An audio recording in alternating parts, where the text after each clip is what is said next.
Hello friends, Vinci classes में आप सबका स्वागत है। मैं हूं प्रशांत। हम लोग एनटीपीसी के टेस्ट सीरीज में सेट नंबर वॉल्यूम 2 का सेट नंबर 11 कर रहे थे, जिसमें हम लोग 19 तक का क्वेश्चन कर चुके थे। अभी हम लोग इसके आगे का क्वेश्चन करेंगे, क्वेश्चन नंबर 20 से। क्वेश्चन नंबर 20 में देखिए क्या कहा जा रहा है। एक रेलगाड़ी 40 किलोमीटर प्रति घंटा के औसत गति से अपने गंतव्य तक समय पर पहुंच जाती है। यदि वह 35 किलोमीटर प्रति घंटा की गति से चले तो वह 15 मिनट देर से पहुंचती है। पहले स्पीड 40 किलोमीटर प्रति घंटा था, अभी स्पीड घटा के 35 किलोमीटर प्रति घंटा कर दिया गया, तो 15 मिनट का देरी हो गया। तो डिस्टेंस पूछा जा रहा है कि गंतव्य तक जो है वो पहुंचने में कितना डिस्टेंस कवर करता है। तो एक चीज़ हम लोग जानते हैं कि दूरी पूछा जा रहा है, और दूरी बराबर होता क्या है, दूरी बराबर चाल गुना समय, डिस्टेंस बराबर वेलोसिटी इनटू टाइम। डिस्टेंस देखिए, दूरी जो है वो तो फिक्स है, वो ना बढ़ रहा है ना घट रहा है। अगर मान लेते हैं कि यहाँ से मेरे स्कूल तक की दूरी जो है 108 किलोमीटर है, तो ये 108 किलोमीटर ही है। रेलगाड़ी से जो चल रहा है ये डिस्टेंस कभी चेंज नहीं हो रहा है, ठीक। हाँ, स्पीड बढ़ या घट सकता है। स्पीड अगर हम लोग बढ़ा देते हैं तो टाइम कम लगेगा, स्पीड अगर हम लोग कम कर देते हैं तो टाइम ज़्यादा लगेगा। यानी चाल और समय एक दूसरे का इन्वर्सनली प्रोपोर्शनल है, यानी एक दूसरे का उल्टा है। उल्टा मतलब कि वेलोसिटी बढ़ाते हैं तो ये घट जाता है, और अगर इसको कम करते हैं तो ये बढ़ जाता है। तो वेलोसिटी जब टाइम जब कांस्टेंट रहता है, टाइम अगर डिस्टेंस अगर कांस्टेंट है तो ये दोनों एक दूसरे का इन्वर्सनली प्रोपोर्शनल हो जाएगा। यानी वेलोसिटी हम लोगों को दे रखा है 40 किलोमीटर प्रति घंटा, और दूसरा दे रखा है 35 किलोमीटर प्रति घंटा। इसको काटते हैं तो ये हो जाएगा 5 से 8 बार में कट जाएगा, और ये 7 बार में। वेलोसिटी का रेशियो आया 8:7। तो टाइम जो होता है वो क्या होता है, वेलोसिटी का उल्टा।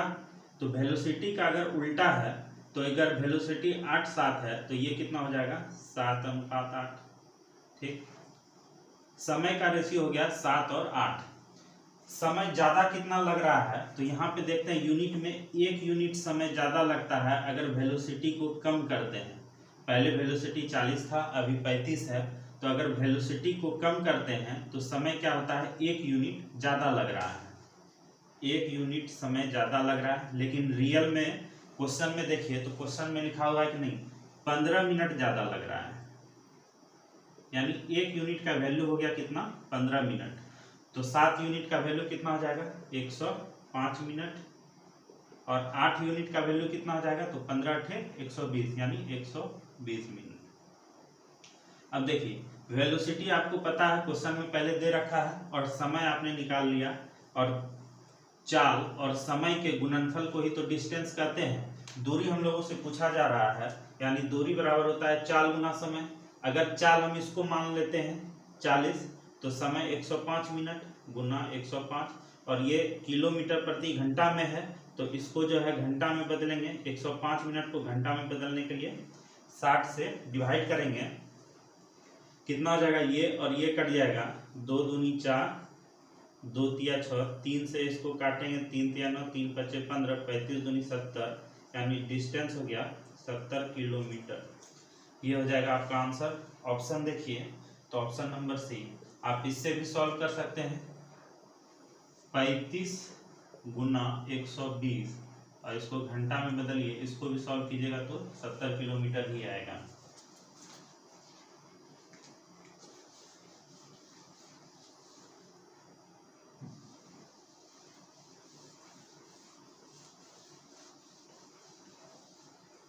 नेक्स्ट क्वेश्चन है आपका 21, 1/3 प्लस 7/9 डिवाइडेड बाय, ये है 7/10 इंटू 5/4। इसको सॉल्व करना है तो सबसे पहले हम लोग क्या करेंगे, ब्रैकेट का काम करेंगे। 5 दूनी 10, ये हो जाएगा 7 और ये गुना हो जाएगा 7/8, तो 1/3 प्लस 7/9, और ये डिवाइड में है, इसको मल्टीप्लाई करेंगे तो ये वाला वैल्यू उल्टा हो जाएगा, यानी ये 7/8 आ रहा है तो ये 8/7 से मल्टीप्लाई होगा। 7 और 7 यहाँ से कट गया, 1/3 प्लस 8/9। इसको सॉल्व करेंगे कितना होगा, 9 तिया 27, 3 से 3 9 27, 9 और 8 तिया 24, 24 और 9 कितना हो जाएगा 33, ये कट जाएगा 3 से तो 11/9, ये आपका आंसर हो जाएगा। ऑप्शन देखिए तो option number B.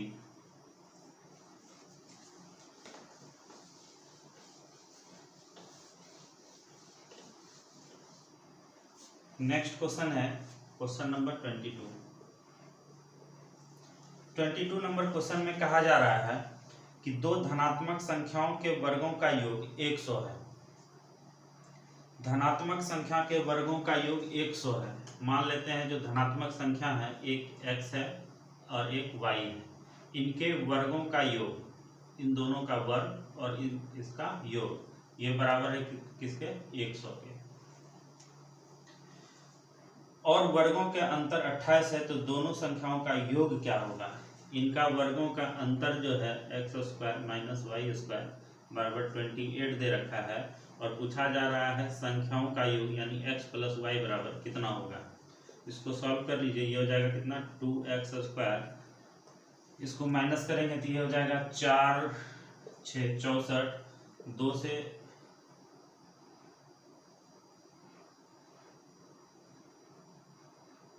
2x² y² cut गया, ठीक है 28 है, और ये चूंकि प्लस है तो ये हो जाएगा 128, और 2 से काटेंगे, 2 छक्के 12, 2 चौके 8, 64 हो गया। तो x का वैल्यू हो गया 6x² बराबर 64, तो x का वैल्यू हो जाएगा यहाँ से 8। x का वैल्यू अगर यहाँ पे 8 पुट करेंगे तो 8 का स्क्वायर 64, तो y² बराबर हो जाएगा कितना 64, इधर माइनस हो जाएगा 36, यानी y² का वैल्यू इसमें पुट करेंगे x का मान, तो y² बराबर हो जाएगा 36 और y बराबर हो जाएगा कितना 6। इसमें पुट कर देंगे, x का वैल्यू 8 और y का वैल्यू 6, ये हो जाएगा कितना 14। ऑप्शन नंबर सी।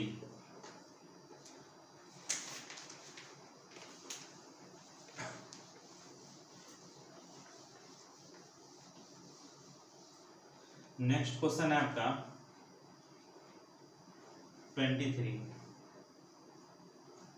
23 में कहा जा रहा है कि दो संख्याओं का मस 8 है, निम्नलिखित में से कौन सी संख्या कभी भी उनके लस पर नहीं हो सकता है। देखिए मस अगर 8 है,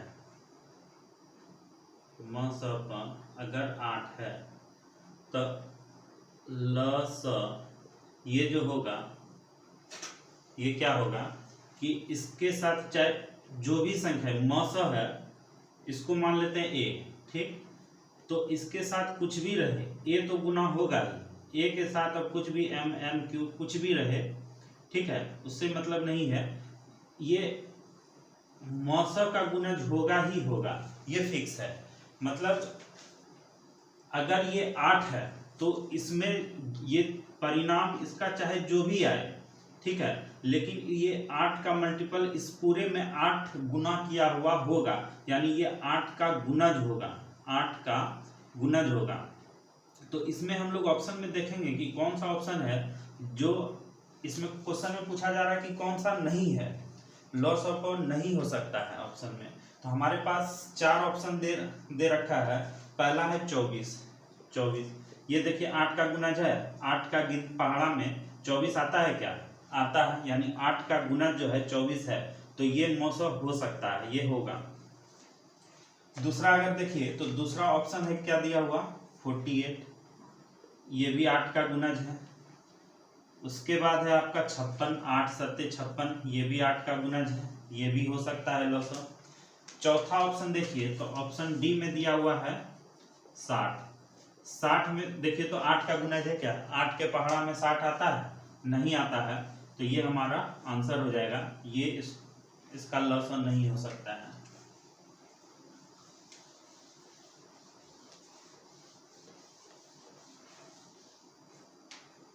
नेक्स्ट क्वेश्चन है आपका क्वेश्चन नंबर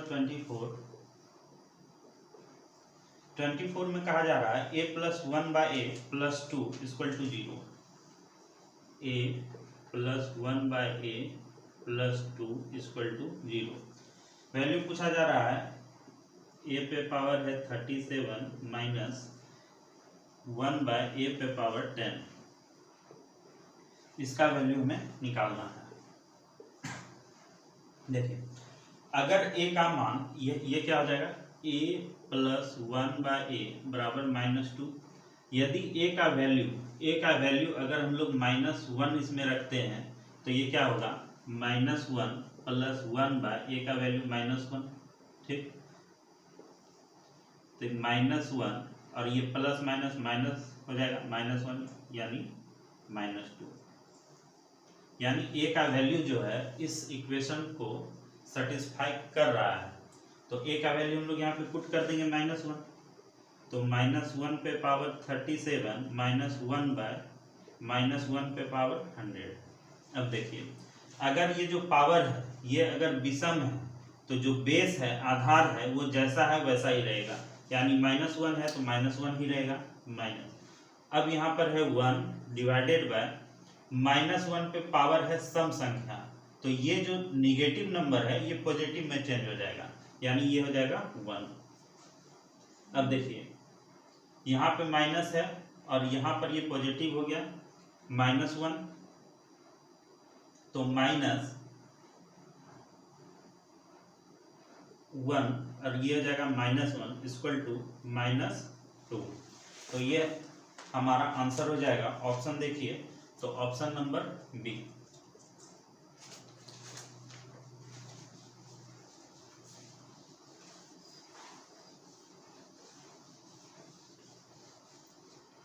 नेक्स्ट क्वेश्चन है आपका क्वेश्चन नंबर 25। क्वेश्चन नंबर 25 में कहा जा रहा है कि एक समलंब बेलनाकार बर्तन पानी से भरा हुआ है, उसी पानी को रखने के लिए उस बर्तन के बराबर व्यास, बर्तन के बराबर का ही व्यास और ऊंचाई भी उसी के बराबर वाले कितने लंब शंकुओं की आवश्यकता होगी। एक बेलनाकार बर्तन है, ठीक, और इसका जो व्यास है इसी व्यास का और इसी हाइट का आपको कितने शंकु चाहिए ताकि इस बर्तन में जितना पानी है वो सब शंकु में भर जाए। तो हम लोग क्या जानते हैं कि इसका जो आयतन होगा वो शंकु के आयतन के बराबर होना चाहिए, तभी तो इसका पानी सब शंकु में जाएगा। लेकिन उसमें कह रहा है कि नहीं, शंकु इसी हाइट का होना चाहिए और इसी व्यास का होना चाहिए। अच्छा, अगर इसका आयतन हम लोग देखें तो कितना होता है, πr²h, ये हो गया क्या, इस बेलनाकार बर्तन का आयतन। अब इसी व्यास और इसी हाइट का अगर हमको शंकु चाहिए तो हम क्या करेंगे, इसको 3 भाग में बांट देते हैं, एक ऐसे और ऐसे। अब देखिए ये बीच वाला जो ये शंकु है ये इसी व्यास का है, जो व्यास इस बर्तन का था, बेलनाकार बर्तन का, उसी का वही व्यास है इसका भी, और ये क्या है, उसी हाइट का है। यानी कि इसको अगर 3 भाग में हम लोग बांट दिए तो ये एक शंकु बन गया, एक ये शंकु बन गया और ये एक शंकु, मतलब एक बर्तन से 3 शंकु निकल गया। और शंकु का जो आयतन होता है वो कितना होता है, 1/3 πr²h, यानी πr²h, यानी बेलन का जो आयतन है उसी में 3 से भाग दे दिए तो ये बन गया क्या, शंकु का आयतन। ये शंकु का आयतन हो गया, यानी एक बेलनाकार बर्तन से 3 शंकु निकल रहा है, यानी एक शंकु जो होता है बेलनाकार बर्तन का 1/3 होता है। तो इस प्रकार का जो शंकु चाहिए हमको, कितना शंकु चाहिए, 3 शंकु अगर लेंगे तो ये बेलनाकार बर्तन के आयतन के बराबर हो जाएगा। ऑप्शन देखिए तो ऑप्शन नंबर सी।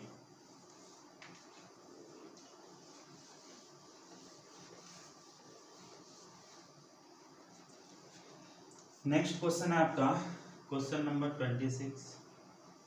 क्वेश्चन नंबर 26 में कहा जा रहा है एक विषम वितरण में यदि वितरण का माध्य और माध्यिका क्रमशः 270 और 220 है तो आंकड़ों का बहुलक क्या होगा।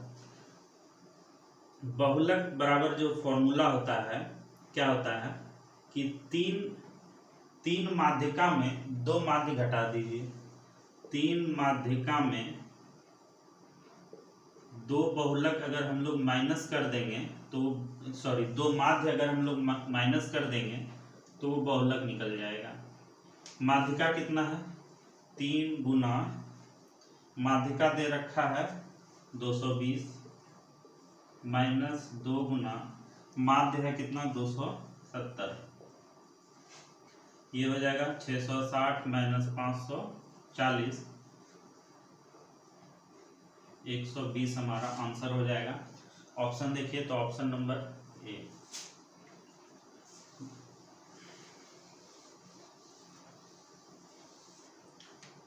नेक्स्ट क्वेश्चन है आपका क्वेश्चन नंबर 27। क्वेश्चन नंबर 27 में कहा जा रहा है निम्न आंकड़ों का माध्य 27 है तो x का मूल्य क्या होगा। 6 है 12 है 15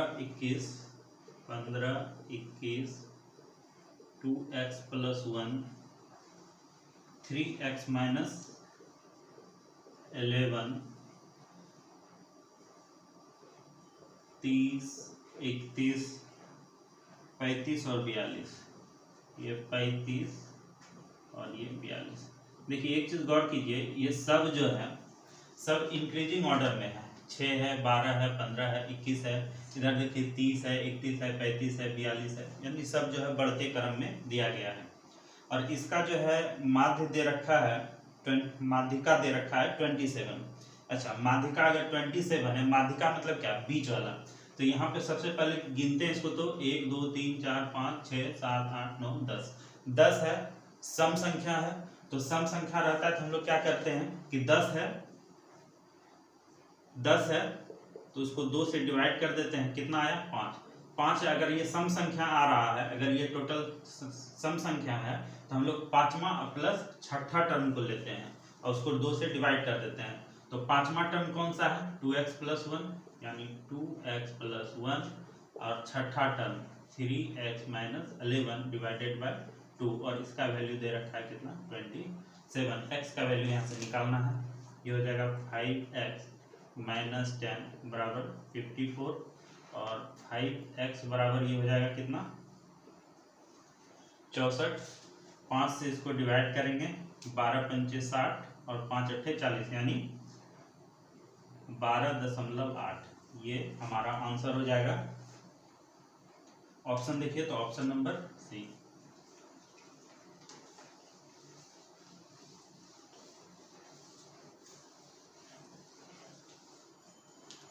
नेक्स्ट क्वेश्चन है क्वेश्चन नंबर 28। क्वेश्चन नंबर 28 में कहा जा रहा है कि एक पाई आरेख में कोण 150 डिग्री 90 डिग्री 60 डिग्री और 60 डिग्री के साथ 4 हिस्से हैं। एक पाई चार्ट है, पाई आरेख है जिसमें से 4 भाग में कोण को बांटा गया है। एक 90 डिग्री है, एक 150 है और 2 60 है।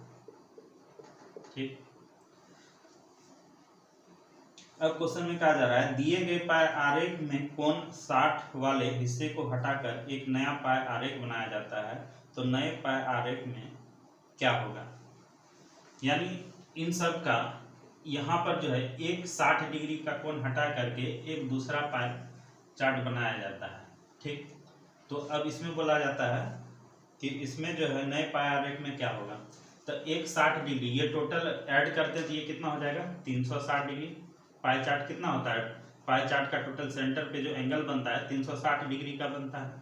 लेकिन अगर ये 60 इसमें से हम एक हटा देंगे तो ये कितने का हो जाएगा 300 का। ठीक, अब 300 के हिसाब से अगर हम लोग चलें तो ये 150 जो है ये इसमें जो बनेगा, अब इसी 3 एंगल को लेकर के आपको 360 डिग्री पुराना है क्योंकि इसका जो सेंटर पे जो एंगल बनेगा वो 360 डिग्री का बनेगा। तो ये सब जो एंगल है वो सब क्या हो जाएगा, इंक्रीज हो जाएगा। यानी ये 60 जो है, ये जो 60 है अब सब में थोड़ा थोड़ा बढ़ जाएगा। कितना कितना बटेगा, कैसे बटेगा वो चीज देखिए। 150 था, 150 था कितना में से, 360 में से। परसेंट में अगर चेंज करेंगे तो ये कितना हो जाएगा, परसेंट में अगर हम लोग देखते हैं ऐसे परसेंट में इस तरह से देखने की जरूरत नहीं है। देखिए 150 था, 150 था और ये परसेंटेज में अगर आप इसको निकालते हैं तो 300 के हिसाब से ये कितना हो जाएगा, 360 के हिसाब से नहीं लेते हैं, 150 है, 360 में 150 था। अब 300 से देखिए तो 150 कितना 50% होता है, कितना होता है 50%। उसी तरह से अगर 90 देखें, अच्छा इसमें जो आप ऑप्शन देखिए तो ऑप्शन में लिखा हुआ है सबसे बड़े हिस्से का कोण, ऑप्शन नंबर सी में देखिए सबसे बड़े हिस्से का कोण 180 डिग्री है और एक कोण हम इसमें देख रहे हैं कि सबसे बड़ा कोण जो है ये 150 है और ये 50% है। तो यही इसमें जाकर के कितना बन जाएगा, आधा हो जाएगा, आधा यानी 180 डिग्री का हो जाएगा। तो यही हमारा ऑप्शन नंबर सी इसका आंसर हो जाएगा। नेक्स्ट क्वेश्चन देखते हैं, क्वेश्चन नंबर 29।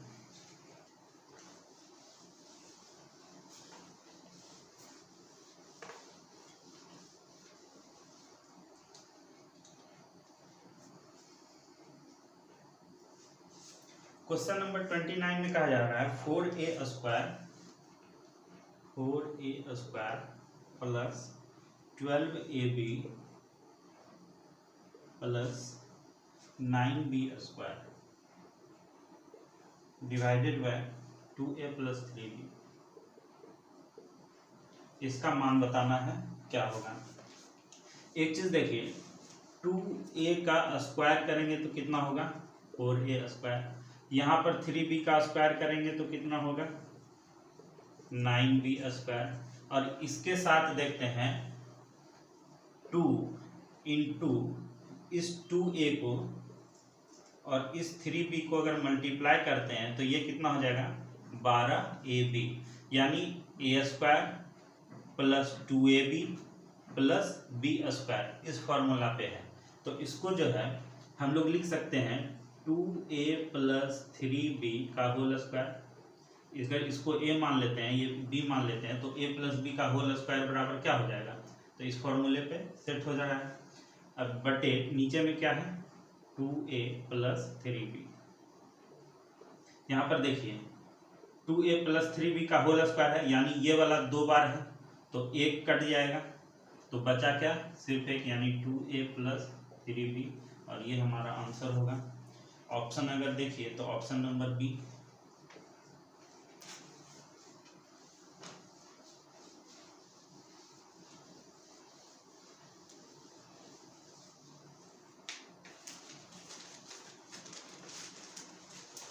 नेक्स्ट क्वेश्चन देखते हैं हम लोग।